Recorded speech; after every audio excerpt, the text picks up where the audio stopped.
DRG Kids कहानी ढोंगी बाबा का सच। बेटा चरणदास, अब यहाँ पर हमें बहुत समय हो चुका है। शायद हमें अगले गांव में प्रस्थान करना चाहिए। कुछ नए चमत्कार, कुछ नया आविष्कार जो लोगों के मन को भा जाए। फिक्र मत कीजिए, इस बार कुछ अलग ढंग से चमत्कार मैंने ढूंढ निकाले हैं। आप अपनी पूजा पर ध्यान दीजिए। भगवान दास एक ढोंगी बाबा था जो हमेशा लोगों को मूर्ख बनाकर विज्ञान को गलत साबित करने में लगा रहता था।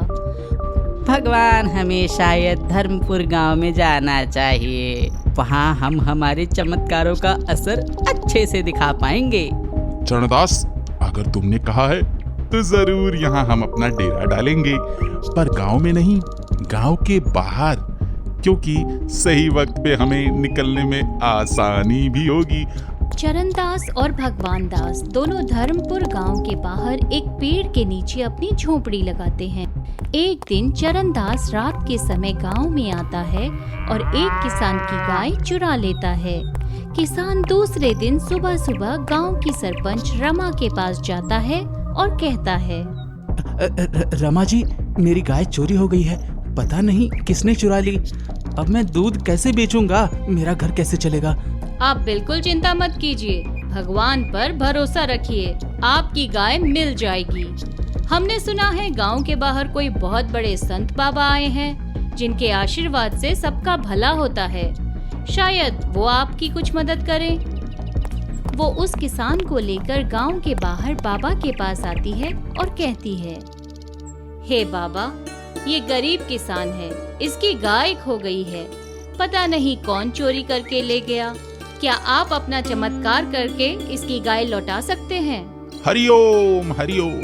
अच्छा बच्चा, क्या नाम है तुम्हारी गाय का? बाबा, उसका नाम लक्ष्मी था। तभी अचानक बाबा अपने कमंडल से विभूति निकालकर हवा में फूंकते हैं और जोर से चिल्लाते हैं, लक्ष्मी, तुम्हारे मालिक तुम्हारा इंतजार कर रहे हैं। तुम्हें तुम्हारे मालिक के पास आना होगा। और ऐसा कहते ही गाय किसान के सामने आ जाती है। ये तो चमत्कार हो गया, आप सचमुच महान संत हैं। बाबा, मैं आपसे विनती करती हूँ कि मेरा बेटा बड़ा ही विज्ञानवादी है। उसे इन सब पर विश्वास नहीं है, पर मेरा विश्वास हो चुका है। आप मेरी सहायता करें। बोलो बेटा, क्या विपदा है तुम्हारी? मैं गांव की सरपंच हूँ। मेरे आंगन में एक कुआं है जिसे हमने ढक कर रखा है। पुराने लोग कहते हैं कि उस कुएं में बहुत सारी बुरी आत्माओं का साया है, इसीलिए उसे तंत्र मंत्र से बांध कर उस पर ताला लगा दिया है। पर इसके लिए हमें सारे गांव को उस आंगन में ले जाना होगा और मैं जो पूजा बताऊंगा वो करनी होगी। बाबा, आप जब कहेंगे तब मैं पूजा करने के लिए तैयार हूँ। बस आप आदेश दीजिए। अच्छा है, जब भगवान की इच्छा होगी तो मैं स्वयं खुद तुम्हें बताऊंगा कि कब करनी है। मेरे आदेश का इंतजार करो। रमा भगवान दास के चरणों का दर्शन लेकर चली जाती हैं। हे भगवान, आज की शुरुआत तो अच्छी हो गई है। दान मिल गया है प्रभु। ये तो तेरा कमाल है। रात में जो गाय चुरा लाया और मेरी आवाज देने पर गाय को तूने छोड़ दिया। वाह, क्या चमत्कार है। हरिओम हरिओम। भगवान दास और चरण दास दोनों मिलकर जोर जोर से हंसते हैं और उनकी बातें रमा का लड़का विजय सुन लेता है। बाबा, मुझे आपका शिष्य बना लो। मैं आपका भक्त हो गया हूँ। उठो बालक, क्या नाम है तुम्हारा? मेरा नाम विजय है। मैं आपकी सेवा करना चाहता हूँ। विजय, जरूर तुम मेरे सेवक बन सकते हो, पर तुम्हें हर बार आदेश का पालन करना होगा। जैसा मैं कहूँगा करोगे क्या? बाबा, मुझे मंजूर है।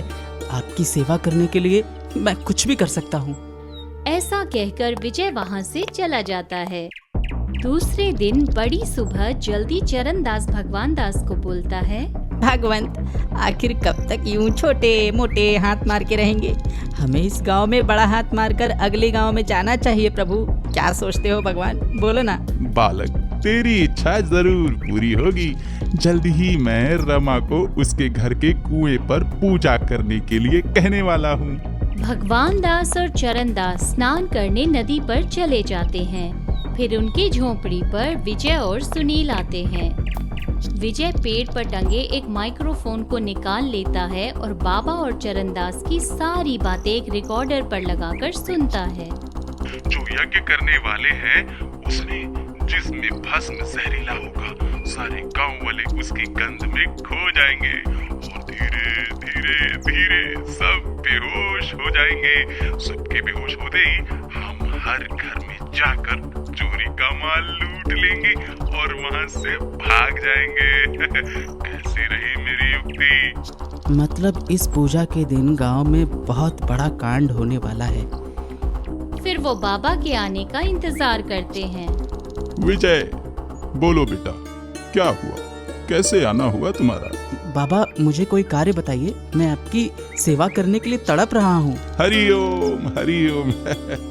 ठीक है बेटा, जाकर बाजार से ये सामग्री लेकर आओ। विजय बाजार जाता है और सामग्री की लिस्ट को पढ़ता है। उसे समझ में आता है कि इसमें जहरीला पाउडर लिखा है। वो चेहरे का पाउडर लेता है और जहरीले पाउडर की शीशी में भरता है और सारी सामग्री बाबा को लाकर दे देता है। बेटा विजय, अब तुम्हें गांव के सरपंच रमा को जाकर कहना है कि कल उनके घर में बड़ा सा यज्ञ होगा। पूरे 2 घंटे ये मंत्र पढ़ने हैं और ये तुम्हें पढ़ने हैं बेटा, क्योंकि तुम मेरे शिष्य हो। तुम ये पूजा सफल करोगे और उसी यज्ञ में ये धूप और बाकी सारी सामग्री डाल देना और तुम्हें ये सब एक साथ डालना है। क्या तुम तैयार हो? बाबा मैं बिल्कुल तैयार हूँ। विजय सारी सामग्री लेकर अपने घर आता है और माँ से कहता है, माँ देखो ना, बाबा ने सारी सामग्री दी है और कल ही यज्ञ करने को कह रहे हैं और खुद ये यज्ञ मैं करूँगा। मैं उनका शिष्य जो बन गया हूँ। अरे वाह बेटा विजय, मेरे मन की इच्छा पूरी हुई।